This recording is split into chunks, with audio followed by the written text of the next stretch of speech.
Late one night, I found myself driving down what seemed like an endless stretch of road. I was on my way back from a week-long business trip, facing at least a 12-hour drive home. And having always been scared of flying, the monotonous trek was unavoidable. Though tedious and sometimes downright soul-crushing, I'd grown used to the lonely road trips back and forth from state to state.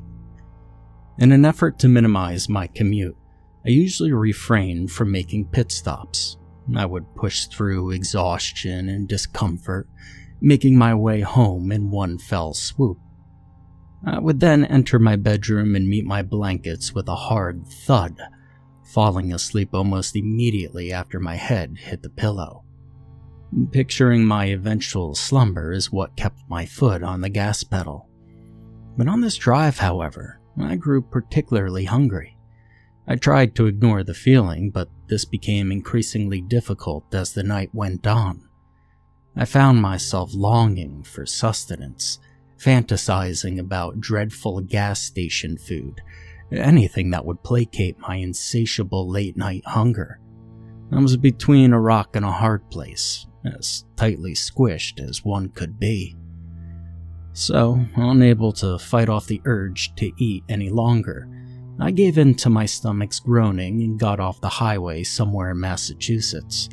I'd been to the state on several occasions, but this time I was in unfamiliar territory. There were many trees, more than the average Cape-side town, and on top of that, there were no buildings in sight. And despite the lack of residential growth, I was sure I could sniff out a convenience store and indulge in a microwave burrito or a slice of rubbery pizza. So I drove on for what must have been 30 minutes or so. No gas stations, no fast food joints, no buildings of any kind. Just miles and miles of wooded area. But worst of all, I didn't even have a phone signal to pull up my GPS. I was just about to give up on Operation Midnight Snack when I saw a faint glow off in the distance. This signaled to me that I must have been reaching the outskirts of civilization. Furthermore, it meant nourishment was just around the corner. As I approached the glimmering light, I realized it was that of a large neon sign. Coming closer, I was able to make out what it said: Supernova Diner, followed by an even larger subheading: open 25 hours a day. I guess that they really wanted to drive the "we never close" angle home, and in a cheeky manner no less. Cheekier and larger still, there was a big flashing arrow beneath the sign, pointing to the diner in question. Hungry as ever, I pulled in without hesitation. I jumped out of my car and rushed towards the entrance, but not before taking a quick look at the place. It was a beautiful retro-themed silver boxcar diner. The smooth metal exterior gleamed in the moonlight as I walked up. It was so sleek and well-crafted that I wondered why it was located in the middle of nowhere. Could they really get by on the odd passer-by here and there? After admiring the diner's craftsmanship, I barged in, intent on satisfying my late-night case of the munchies. The diner was void of life, but I heard a voice yell out from the kitchen, "I'll be right there." While I waited for service, I surveyed my surroundings. A gorgeous red checkerboard pattern painted the interior of the building. Lining the perimeter were red booths and tables so immaculate they looked as though they'd never been touched by human hands. And to top it all off, there was a row of similarly red, identical cushioned bar stools at the counter. The diner definitely had a classic 50 vibes to it, but it was too crisp and clean to feel truly authentic. After a few minutes of waiting, a middle-aged man came out from the kitchen, drying his hands with a dish rag. Hello there. Welcome to the Supernova Diner. My name's Hank, and I'll be your server tonight. What can I get you? Hank wore a retro soda jerk cap, a comically large bow tie, a spotless white apron, and a smile almost too wide for his face. He pointed up at the large menu on the wall behind him, where I noticed quirky food items like the Milky Way shake, Galaxy sliders, and Planet fries. Yeah, I'll have whatever the special is. I didn't feel like asking him to translate the menu for me, plus I didn't really care what I was eating so long as my stomach stopped growling. The Nebula Express, coming right up. Hank shot me another awkwardly wide smile. To escape his eager glare, I pulled out my phone and glanced at the screen. Still no signal, but I noticed that it was approaching midnight. I groaned a bit, knowing that my detour had cost me a swift return home. But still, I knew I couldn't ignore my biological needs any longer. I would have ended up stopping at some point anyway. I put my phone in my pocket and looked back up at the counter. Hank was still there, smiling away. Shouldn't you be getting my order or something? He didn't react to my query. Instead, he remained silent and motionless. Okay then, I'm gonna leave now. Bye. And just as I turned around to head for the door, Hank spoke up. I wouldn't do that if I were you. No? Why's that? I asked. Well, it would be a waste of time. I turned back and glared at him. What are you talking about? Are you going to get my food or not? He laughed at me. Well, you can't leave now. The fun is just about to begin. Your order is being prepared as we speak. Just sit back, relax, and enjoy the ride. Hank pulled out a stopwatch from his apron. The digital readout appeared to be counting backward from an hour. I didn't know if it was a restaurant gimmick or a strange prank at my expense, but either way, I was fed up. Alright, bye Hank, it's been weird and thanks for nothing.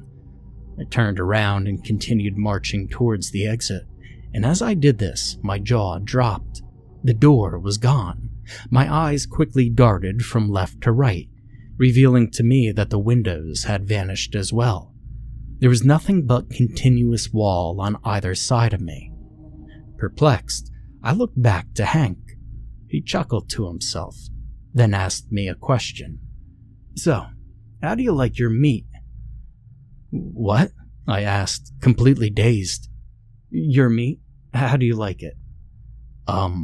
Well done. I like it well done. Well done, huh? I like my meat as red as possible. A little color does the body good. I looked at him, completely confused. Hank? Where's the door? Well, let me just say it's temporarily unavailable. Is there anything else I could help you with? Yeah, like what the hell is going on here? Well, there are a number of possibilities. I've outlined them here on the menu. Hank pointed up at the menu again, only this time, the food items were gone. The letters had seemingly been rearranged to form bullet points numbered 1 to 3. I read them aloud. 1. During your business trip, one of your colleagues slipped you some LSD as part of a half-hearted practical joke. What you are experiencing now is a product of the drug's potent hallucinogenic properties. I like that one, Hank said. Unlikely, but it's fun, wouldn't you say?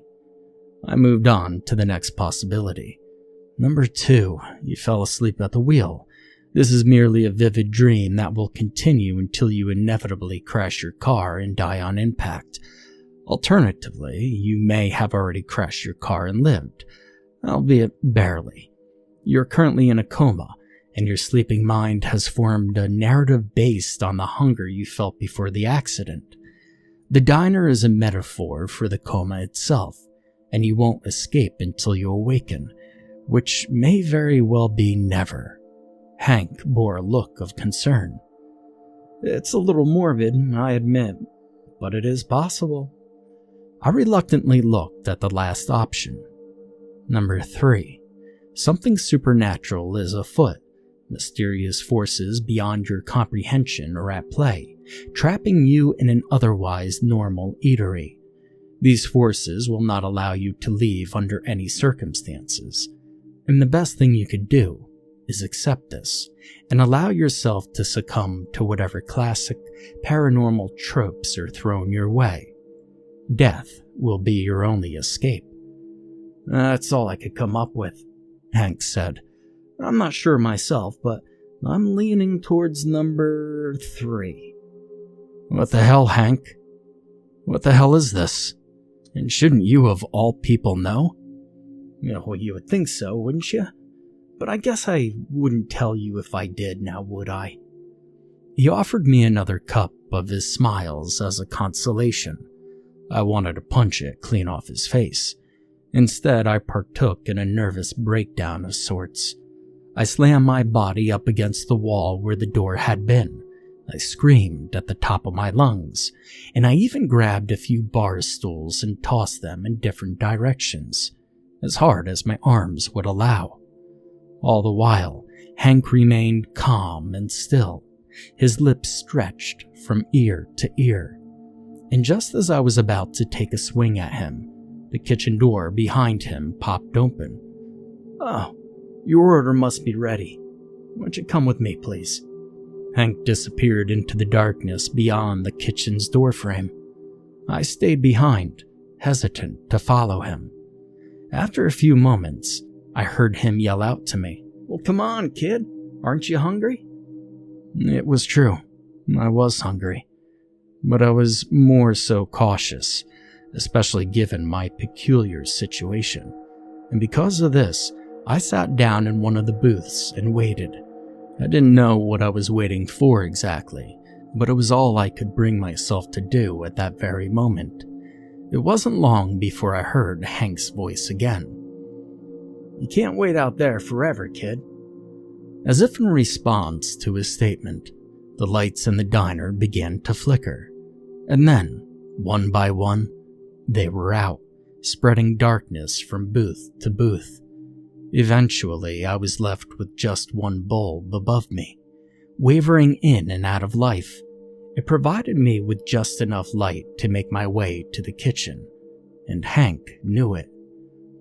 I had two choices: go to the dark kitchen, or let the bulb go out and sit in the dark diner. And neither option was ideal, but deep down I knew only one had the potential to lead me to answers, no matter which one of the far-fetched scenarios on the menu was true.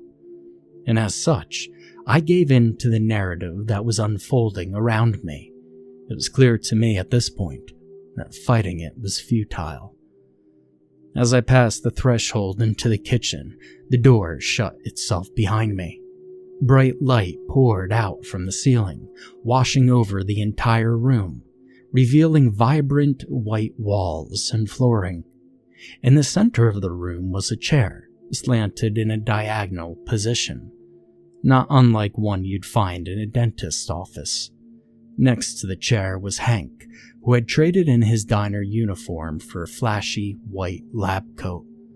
"Finally! Come, sit down. Why don't you take a load off?" If only out of fear for what might happen next if I disobeyed, I did as Hank told me. It's not like I had much of a choice at this point. I slowly walked over to the chair and sat down, and as I did this, leather straps wrapped themselves around my legs, arms, and forehead. I no longer had the luxury of movement or peripheral vision. Hank walked around to the front of the chair and pulled out his stopwatch. "Listen, you're doing fine, kid. Only 40 minutes left." And without warning, 6 or 7 shadowy figures came rushing over from either side of me. They brought with them rolling carts filled with what looked like medical equipment and power tools. I tried to make out even a single face in the crowd, but I couldn't. They lacked discernible features of any kind, and moved about in perfect harmony with one another, like animated silhouettes doing the bidding of some unseen higher power.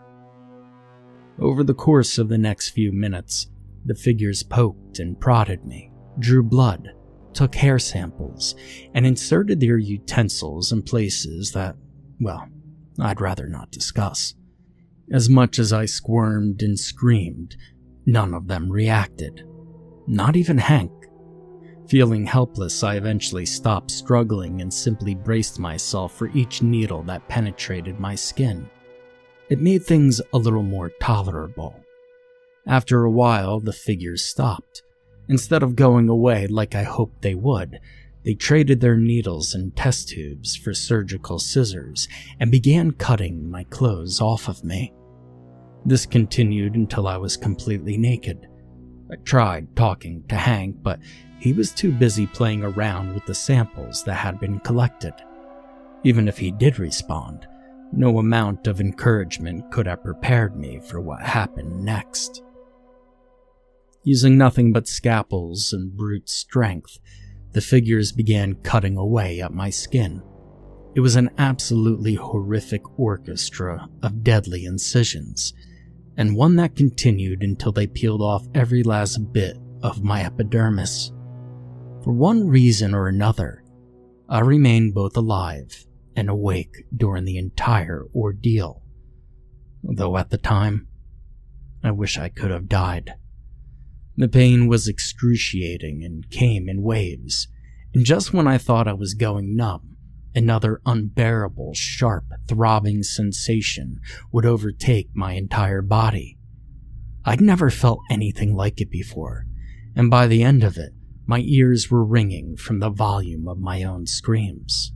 "Well, there's that color," Hank exclaimed, gazing at the bloody mess that I'd become. "Why are you doing this?" I yelled. "I'm not doing anything, kid. I'm just here to observe. Relax. Only 27 minutes left." I would have argued with him further, but the figures grabbed the power tools and started tearing through my muscle tissue. The buzzing sound of saws filled the room, drowning out my cries of agony, and through blood-soaked eyes, I could see Hank mouthing the words, "tick-tock," over and over again. I watched him mock me until the buzzing stopped and the next stage of torture commenced. I never wanted to see my organs. I never wanted to see my bone. I could have gone my whole life without knowing what they look like. Now I can't get the image of them out of my head, and I'm afraid I never will. After successfully ripping apart my skin and muscles, the shadowy demons took hammers to my insides, smashing up my spleen, stomach, liver, kidneys, and lungs. They broke through the brittle white ivory that made up my skeleton, making sure to leave no bone unturned. They even destroyed my skull and scooped my brain matter into jars. And after all that was said and done, they cleaned up my remains like fallen hair in a barber's shop, and they swiftly left the room. Now you're probably wondering how I lived. Well, I'm not entirely sure. They stripped away every physical aspect of my being, but I was still there, sort of a bubble of floating consciousness. I could still see and hear, but I was without a material body. And as jarring as this realization was, I was just happy to no longer be in pain. I didn't realize it, but Hank was still in the room. He walked over to me and leaned in real close, stopwatch in hand. "You see, that wasn't so bad now, was it? Well, and look at here. You've only got 18 minutes left. Well, how would you like to spend them? What things will you see? We had our fun, now it's your turn." Hank turned around and walked out the kitchen door, leaving me alone in the white room. Within an instant, things began to change around me. The walls, floor, and ceiling faded, revealing an array of distant stars behind them. I somehow went from being in a diner on planet Earth to floating around in the vacuum of space within mere moments. And within seconds of the room completely fading from view, I was unwillingly hurled through the universe at light speed. Everything around me blurred and my bodiless soul spun around uncontrollably. If I still had a stomach, it would have been turning. I'll never forget what I experienced in those coming moments, but I'll never fully remember it either. Even now, I only have access to bits and pieces of what happened. Perhaps the extreme velocity in which I traveled somehow damaged the fragile fabric of my memory, rendering me unable to retain the information I was presented with. Or maybe my feeble mind just couldn't process the imagery. Who knows? But in truth, I could tell you what I felt. That will never go away. As I sped through deep space, I was stopped in specific locations, mostly foreign planets and dead star systems. In these moments, I saw unspeakable things, gruesome things, things I never knew could exist in the universe. I was plagued with disturbing sights and concepts of horrific proportions, so horrendous in fact, it made my impromptu autopsy look tame in comparison. I don't know exactly what it was that I saw out there, but I still feel an immense dread whenever I try to recall it. And after what felt like an eternity of torture, I was transported to what I can only assume was a location outside of the observable universe. There were no stars or any light to speak of, not even off in the distance. I was alone in a blanket of darkness, left to suffer with the memories of what I'd endured. And just as I was beginning to accept my circumstances, a light glow appeared in the distance, and as it came closer to my position, I recognized its features. It was Hank's stopwatch. The readout was approaching 0. 10, 9, 8. I started to feel wary, almost like I was falling into a deep sleep, and I wondered if that was even possible in my current state. 7, 6, 5. Like a projected movie, the past hour of my life appeared on the black canvas of space behind the stopwatch. It played in reverse at high speed, like a VHS tape stuck on rewind. 4, 3, 2. Feeling faint, I tried to focus on the imagery. I relived everything that happened to me in the diner within a few mere seconds. 1, 0, and poof. Just like that, I was back in the diner parking lot, body and flesh completely intact. My car was there next to me, right where I parked it. I took out my phone and checked the time. It was 12:01.